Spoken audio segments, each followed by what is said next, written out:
존경하는 회원 여러분, 안녕하십니까?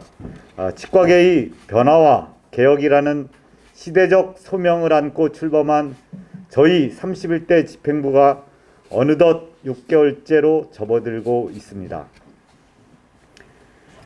저는 지난 5월 취임사에서 치과계 곳곳에 비민주적인 요소가 있다면 제도적 정비를 통해서 과감히 철폐하고 고쳐나가는 개혁하는 집행부가 되겠다고 말씀드린 바 있습니다.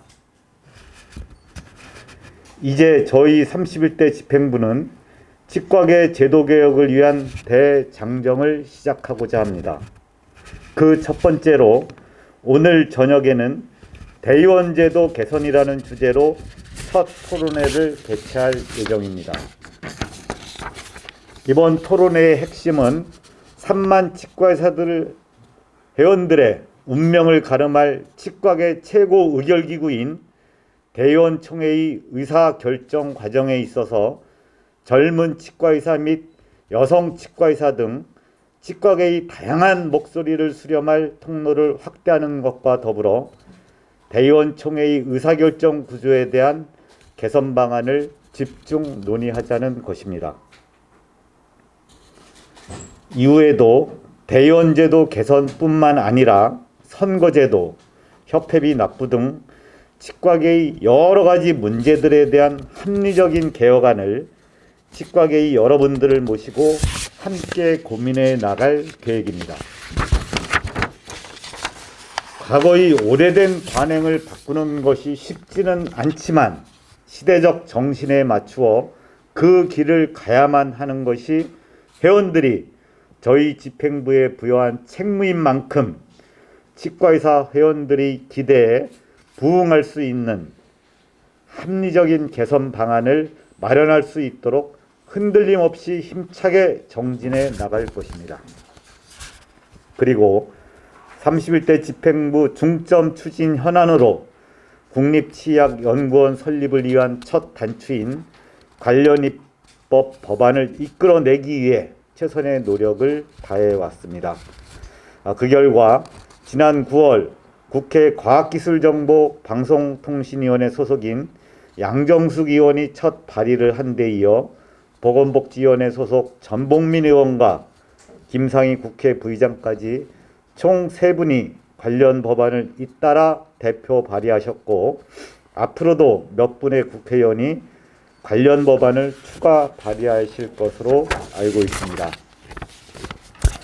현재 국립치약연구원 설립 필요성에 대해 국회에서 많은 공감대가 형성되고 있는 만큼 치협은 앞으로 과학기술정보방송통신위원회 위원 등 여러 국회의 의원실을 부지런히 방문해 진정성 있게 호소해 나갈 것이며 저희 31대 집행부 임기 내에 국립치약연구원 설립 법안이 반드시 통과될 수 있도록 발로 뛰며 총력을 기울여 나가겠습니다. 최근 정치권과 정부 당국에서 의료인을 통제하고 압박하는 여러 법안과 정책들을 쏟아내고 있습니다.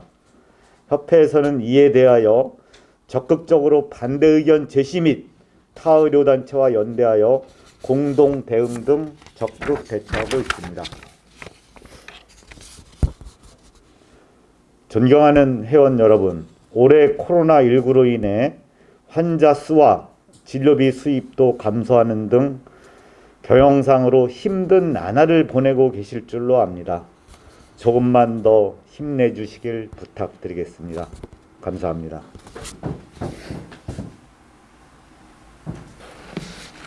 그동안 협회 추진 정책과 정치 이사회 의결사항에 대해서 브리핑을 시작하겠습니다. 조금 전 협회장님께서 인사 말씀에서 언급하신 의료원 면허관리 강화 법안과 관련하여 저희 치협은 최근 2건의 의료법 개정안에 대해 강력히 반대한다는 의견을 보건복지위원회에 제출하였습니다. 먼저 지난 10월 6일 국회 보건복지위 권칠승 의원이 대표 발의한 면허 취소 후 재교부 받은 의료인이 다시금 면허 취소 행위를 할 경우 면허를 영구 취소하도록 하는 개정안에 대해서 치협은 현행 의료법으로도 의료 관련 범죄로 형사 처벌될 경우 면허 취소 대상이 되고 있고, 또한 의료인이라는 이유만으로 선고된 형이 종료된 상황에서도 추가 기간을 일률적으로 연장해 의료 행위를 수행하지 못하게 하는 건 이미 죗값을 치른 의료인에게 과도한 책임을 부과하는 것이라며 반대 입장을 전달했습니다. 그리고 10월 12일 국회 보건복지위원회 감병원 의원이 대표 발의한 의료인은 변호사, 세무사 등 다른 전문 직종과 같이 의료법에 금고 이상의 형이 확정된 경우 면허 취소 처분을 받아야 하며 파산했을 시에도 면허가 취소된다는 내용의 개정안에 대해서도 취업은 국민들로 하여금 안심하고 의료 서비스를 이용할 수 있도록 하려는 개정안의 취지는 공감하지만 해당 개정안은 헌법상 평등 원칙을 과도하게 침해하면서 특정 직업군을 불합리하게 차별하는 과잉 규제라고 지적하였습니다.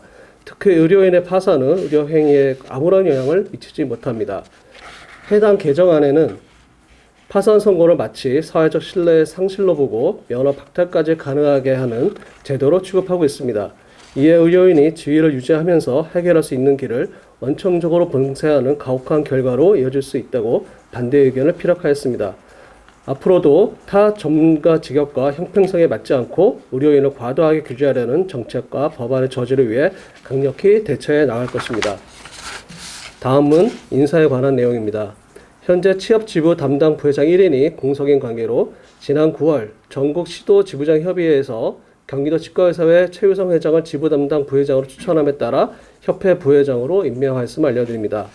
아울러 지난 6월 공식 출범한 국립치약연구원 설립추진특별위원회의 추진 동력을 강화하기 위하여 대한여자치과의사회 신은섭 수석 부회장을 위원장으로 추가 임명하였습니다. 특별위원회 공동위원장으로서 대외 부문을 담당해 왕성한 활동을 펼쳐주실 것으로 기대합니다. 아울러 코로나19로 인한 치과인들의 문화예술 활동에 대한 욕구를 충족시키고 다양한 예술적 재능을 마음껏 발산할 수 있는 기회를 마련하기 위해 치과인 온라인 예술제를 추진키로 하였습니다. 추후 관련 위원회의 논의를 통해 온라인 예술제의 구체적인 운영 방안 및 추진 계획을 결정할 예정입니다. 오는 10월 30일에는 최근 치과계에서 공론화되고 있는 취업 창립 기원에 대한 공청회가 개최될 예정입니다. 이날에는 변영남 전 취업협회사 편찬위원장과 권은 협회사 편찬위원회 위원 등 세 분이 각각 주제 발표하실 예정이며 공청회 세부 일정은 프린팅본을 확인 바랍니다. 특히 이번 현안의 중대성을 고려하여 보다 많은 치과의사 회원들이 청취할 수 있도록 하기 위해 70보 TV를 통해 당일 공청회를 라이브로 생중할 계획이 있으며 이날 온라인으로 공청회에 참여하시는 회원들께서는 댓글을 통해 의견 개진이나 질의도 가능합니다. 기자 여러분들의 많은 관심과 적극적인 기사 홍보를 당부드립니다. 그리고 많은 분들께서 궁금해하실 11월 통합치의학과 치과의사회 전문의 자격시험에 대해 간략히 말씀드리겠습니다. 어제 이사회에서 보고된 내용에 따르면 8일 1차 시험에는 약 3,900명이 응시할 예정이고 22일 2차 시험에는 지난해 탈락자를 포함해서 4,500명이 응시할 거라고 보고 있습니다. 다음 주 응시자와 관련된 자세한 내용을 보도자료로 배포할 계획이며 시험 당일 코로나19 방역 수칙으로 인해서 입장이 불가하오니 기자 여러분께서도 참고해 주시기 바랍니다. 이상 10월 정기이사회 관련 브리핑을 마치도록 하겠습니다. 감사합니다.